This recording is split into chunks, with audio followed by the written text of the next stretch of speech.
Ini perumpamaan.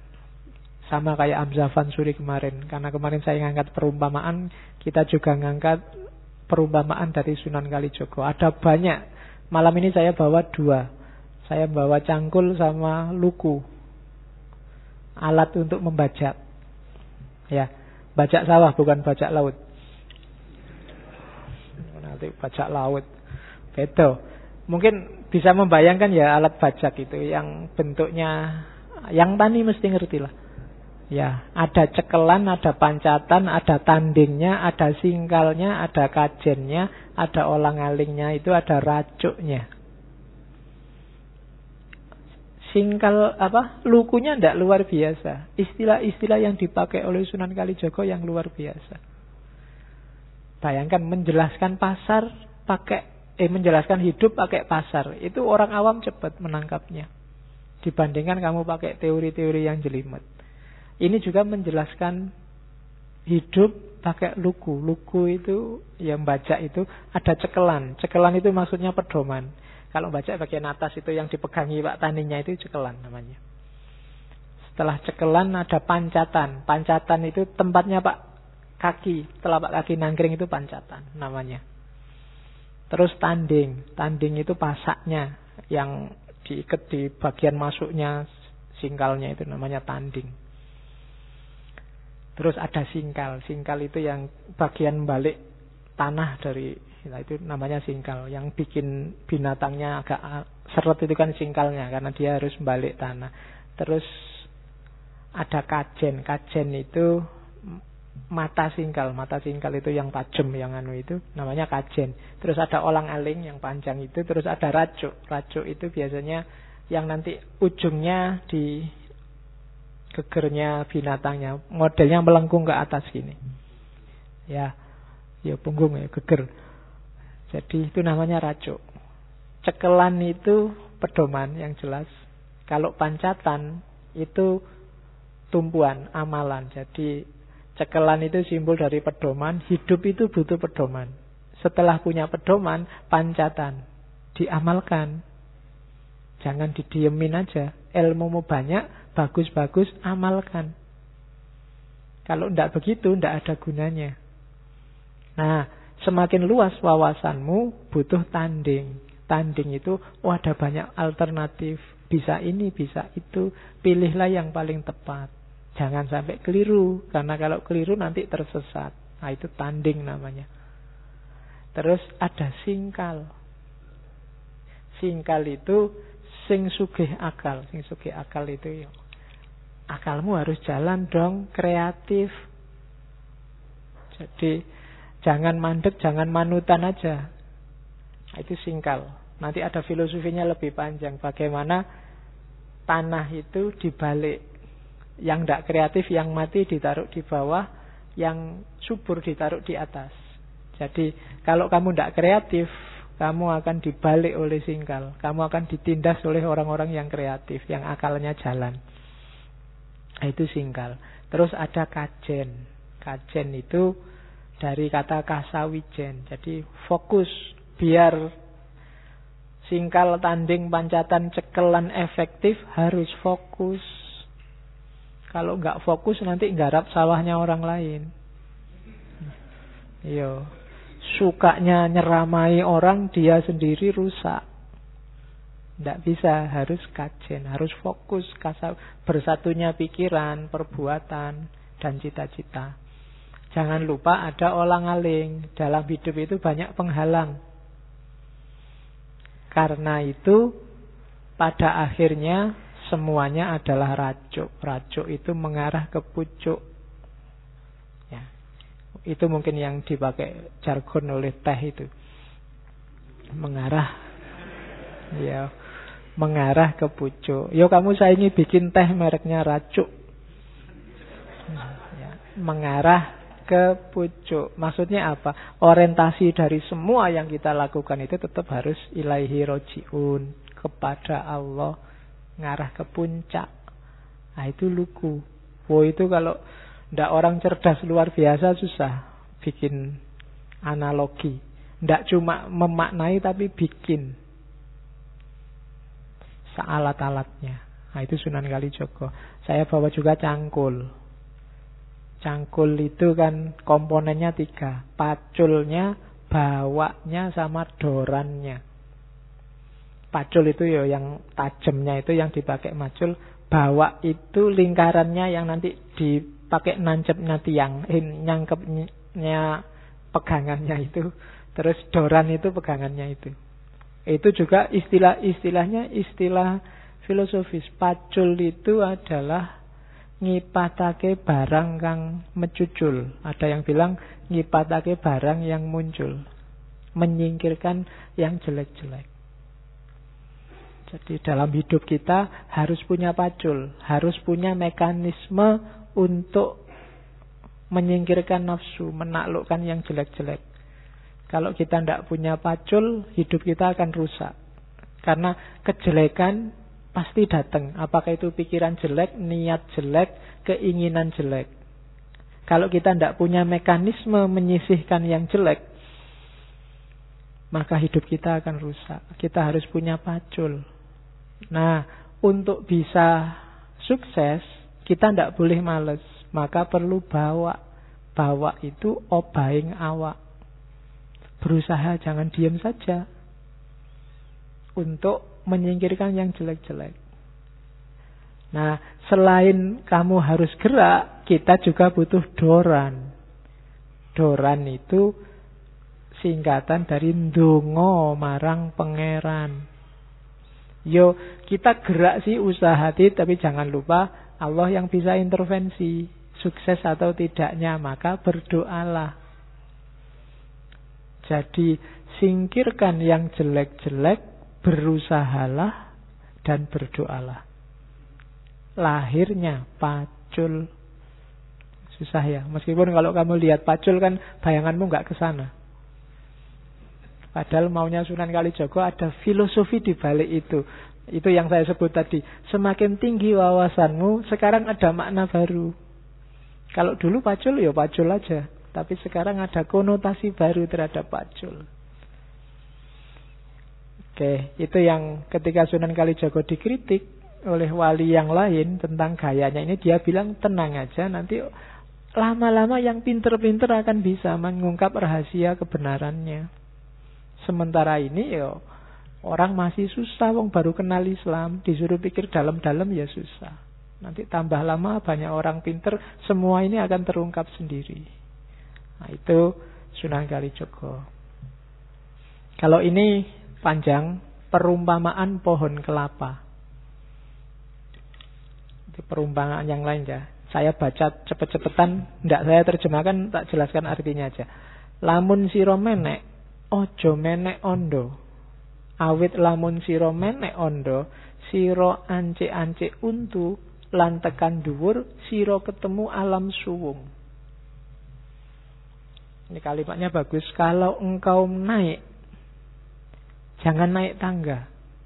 Karena kalau engkau naik tangga, kamu melewati anak tangga demi anak tangga, sampai di atas kamu hanya ketemu kekosongan. Gak dapat apa-apa. Mungkin tinggi posisimu, tinggi derajatmu, tapi kamu gak dapat apa-apa. Itu naik tangga. Tangga itu kan puncaknya gak ada apa-apanya. Jangan sampai aktivitas kita, jadi apapun posisi kita naik tangga. Karirnya meningkat, status sosialnya semakin tinggi, tapi hampa, tidak ada apa-apa, tidak ada maknanya. Hidupnya muter aja. Muter itu dalam arti ya kerja, makan, bikin rumah bagus, nanti mati diwariskan ke anaknya, anaknya juga begitu, kerja, makan, dapat. Jadi anaknya terus. Kalau yang ini ditanya, sampean kerja keras Pak, demi anakku. Nanti anaknya juga kerja keras juga, demi anakku juga. Lu kapan berhentinya? Kekosongan, tidak ada makna. Bukan berarti nggak boleh demi anaknya. Tidak apa-apa aku sengsara, aku bodoh juga tidak apa-apa, yang penting anakku pinter. Anaknya nanti juga gitu juga. Aku bodoh ya ora apa-apa, yang penting anakku pinter. Nanti anaknya juga begitu. Nah, itu kayak kamu kan juga gitu. Wah, filsafat susah. tapi penting. Besok anakku lah belajar filsafat. Jadi anakmu juga gitu. Susah filsafat. Anakku aja lah. Lah kapan sing pinter filsafat sapa terusan? Ya kan? Mungkin kamu naik tinggi tapi kamu naik tangga yang akhirnya kehampaan. Naiklah kelapa. Oke. Nanging lamun sira menek wit galinggang. Wit galinggang itu kelapa. Sira bakal ngelewati tataran lan ngerangkul wit galinggang. Tekan dhuwur sira ketemu apa? Sira bakal ketemu woh. Ya wohe galinggang. Jadi kalau kamu naiklah kelapa sampai di atas, buahnya ada jelas. Dan ada tatarannya buahnya itu. Saya ringkas ya. Buahnya itu diawali dari manggar. Setelah manggar ada bluluk, terus cengkir, terus degan, terus kelopo. Ada levelnya. Kematangan ilmu, kematangan beragama, kematangan hidup itu harus step by step sesuai levelnya sampai puncak. Di luarnya perangan jobo siro ketemu apa? Ada tepes, wateke enteng, masuk ke dalam lagi ada bathok, masuk ke dalam lagi ada degannya, masuk ke dalam lagi ada airnya. Bahkan masuk ke dalam air ada lagi rasanya. Degan itu kan itu. Di luar bathoknya yang keras, di balik bathok ada dagingnya, di balik daging ada airnya, di balik air ada rasanya. Masuk lagi ke dalam rasa, siro akan ketemu janur. Kelapa itu kalau kalian naik ke puncak, di sana akan ada janur. Janur itu apa? Singkatan dari Jatining Nur. Cahaya yang sejati, dan itulah Nur Muhammad. Ini filosofinya panjang ya. Nanti kapan-kapan kita bedah khusus kitab Suluk Linglung, tapi next time. Oke. Ini yang terkenal di mana-mana di internet disebar. 10 wejangannya Sunan Kalijogo. Jadi selain yang tak sebut tadi, di banyak babat dan serat Sunan Kalijogo ini disebut. Ada babat Tanah Jawa disebut, di babat Demak disebut, di beberapa serat-serat babat juga beliau disebut. Dan ada yang memeras ajarannya Sunan Kalijogo untuk masyarakat Jawa itu secara umum 10 ini. Yang pertama, urip iku urup. Urup cahaya ya, bukan urup ijolan. Nanti urup itu urup, ijol-ijolan. Kenapa urup itu urup? Berarti hidup itu kita harus bercahaya dan bisa mencahayai yang lain. Urup itu kan menerangi sekitarnya, nyala. Cuma untuk bisa menerangi sekitar, kita duluan harus bisa bercahaya. Kalau enggak ya enggak mungkin. Berarti apa? Nyalakan diri sendiri kita dulu, baru kita jadi urup yang bisa mencahayai yang lain. Itu urup itu urup. Yang kedua, ini yang terkenal, memayu hayuning bawono ambrasto dur angkoro. Bahasa agamanya amar ma'ruf nahi mungkar. Terus yang ketiga, Suradira Jaya ningrat lebur dening pangastuti. Percayalah yang jahat, yang jelek, yang rusak pasti akan kalah oleh kebaikan. Percayalah ini dan jangan setengah-setengah. Biar kalau melakukan kebaikan kalian mantep. Biar nggak kayak tadi yakinnya cuma 50%, 10%. Kamu nggak percaya sama Allah. Jadi Suradira Jaya ningrat lebur dening pangastuti. Di level apapun, siapapun yang melakukan kejelekan pasti akan hancur. Entah sekarang, entah besok, entah kehancuran dalam bentuk apa. Percayalah itu. Itu yang ketiga. Yang keempat, ngeluruk tanpa bolo, menang tanpa ngasorake, sekti tanpa aji, sugih tanpa bondo. Ini yang berat-berat entah gimana. Ngeluruk tanpa bolo itu bisa menggerakkan orang tanpa pasukan. Bisa bikin banyak orang tergerak tanpa harus punya jamaah yang banyak. Ngeluruk tanpa bolo. Gara-gara kehadiranmu orang jadi berbuat baik semua tanpa harus kamu deklarasikan ini jamaah kita semua sedang geruduk ke sana. Nggak. Ngeluruk tanpa bolo itu tidak membanggakan kuantitas seperti yang kadang-kadang kita lakukan. Jadi ngeluruk tanpa bolo itu bikin orang jatuh hati tanpa harus ditekan oleh banyaknya jumlah. Dan menang tanpa ngasorake. Kita menang tapi tidak bikin orang jadi rendah. Tidak bikin orang kelihatan kalah. Tidak bikin orang kelihatan jadi jatuh. Itu menang tanpa ngasorake. Hakikatnya kita menang tapi yang lawan kita itu tidak jadi jatuh, tidak jadi jelek, tidak jadi runtuh. Hakikatnya menang. Sakti tanpa aji. Tanpa harus punya ajian macam-macam. Kita punya daya. Sakti tanpa aji itu berarti apa? Ilmunya tidak tergantung pada diri kita, tapi pada di luar kita. Ya maunya pada Allah. Para wali itu sakti tanpa aji. Waktu dibutuhkan bisa. Sunan Bonang itu waktu butuh nunjuk pohon aren itu jadi emas. Tapi ilmu nunjuk jadi emas ini tidak ada di Sunan Bonang. Adanya hanya di Allah. Itu seizin Allah. Jadi iseng-iseng tidak bisa Sunan Bonang tiba-tiba santai ada kelapa, ting emas, ting kelapa lagi, ting. Tidak bisa. Jadi sakti tanpa aji. Kalau sakti dengan aji itu adanya di kamu, bisa diulang-ulang, bisa tapi sakti tanpa aji bukan di kita. Kesaktian kita tergantung di luar kita. Maksudnya di luar diri kita. Jadi Allah. Jadilah orang yang sakti tanpa aji. Berarti kita disayang Allah. Dan sugih tanpa bondo. Sugih tanpa bondo itu kaya tanpa harus kelihatan punya banyak materi. Karena kaya dan tidak kaya itu tergantung batin kita. Kalau ini sudah banyak dijelaskan. Terus datan serik lamun ketaman, datan susah lamun kelangan. Tidak dengki, tidak iri, tidak mangkel pengen balas dendam kalau ketaman. Ketaman itu tersinggung, diserang, dijatuhkan, dilecehkan. Tidak. Hatinya tidak cacat gara-gara itu. Tetap jalan di jalur yang baik.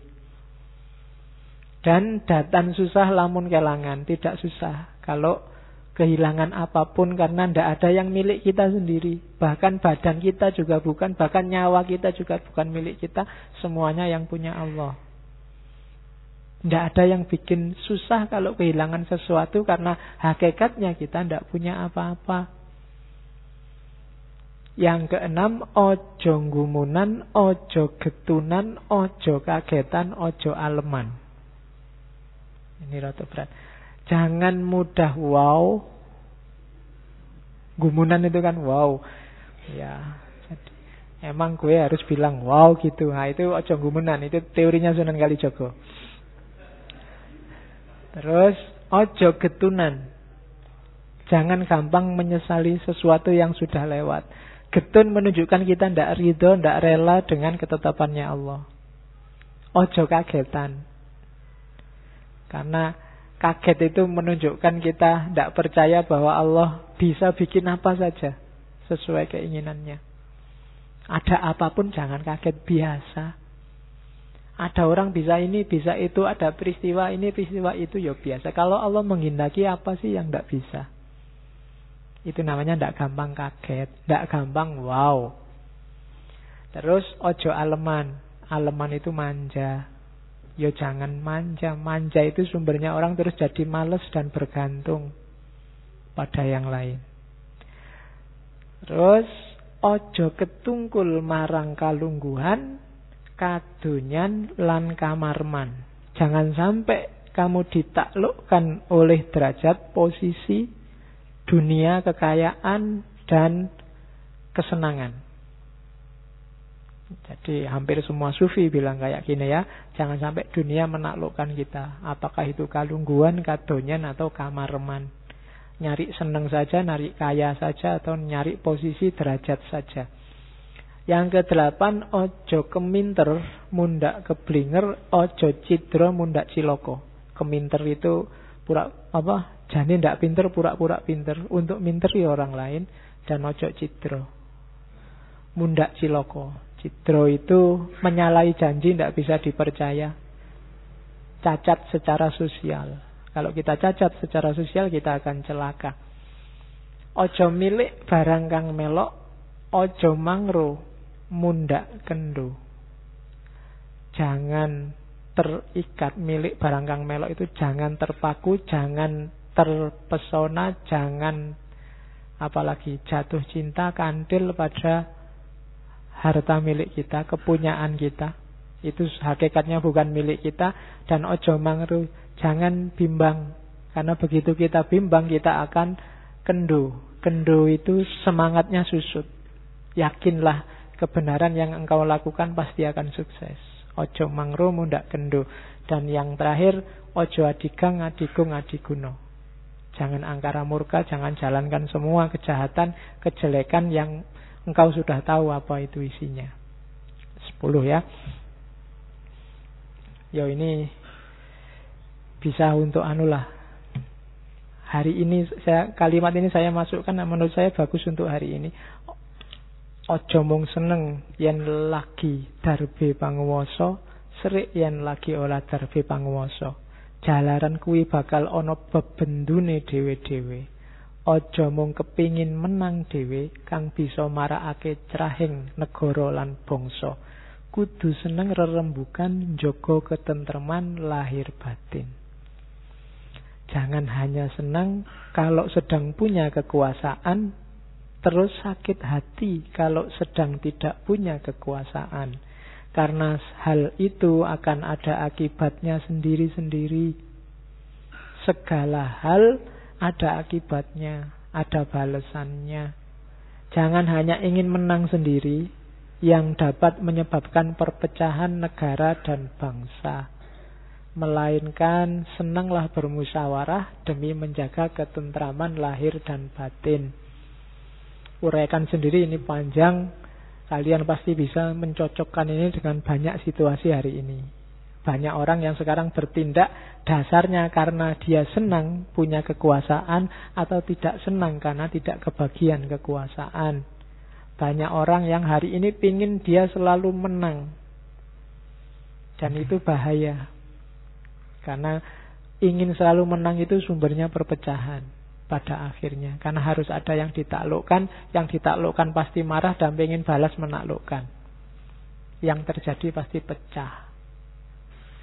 Oke, ini yang di masjidnya UIN. Ya. Ondakning bukan masjid ya, laboratorium agama. Jadi itu diambil dari selat Lokojoyo. Anglaras ilining banyu, ngeli ananging ora keli. Hidup ini harus update. Anglaras ilining banyu itu ngerti situasi hari ini dan ikut logika zamannya. Cuma ora keli, tidak tenggelam. Ngeli itu kan ikut mengalir, ning ora keli tapi tidak tenggelam, tidak hanyut.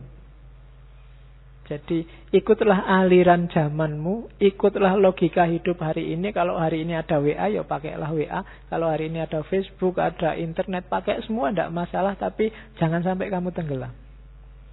Kamu punya prinsip-prinsip hidup, kebaikan, keindahan, kebenaran.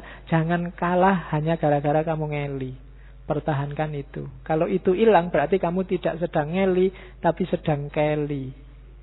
Kamu sedang tenggelam. Jangan tenggelam. Tapi juga jangan kuper. Tidak mengikuti zaman.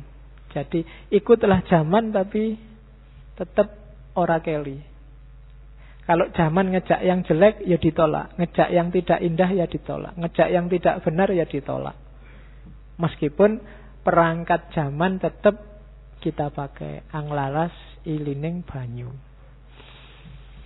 Oke, alhamdulillah pengantar untuk Sunan Kalijaga sudah ya. Ya kapan-kapan kita lebih dalam. Sebenarnya masih banyak kearifan Sunan Kalijaga.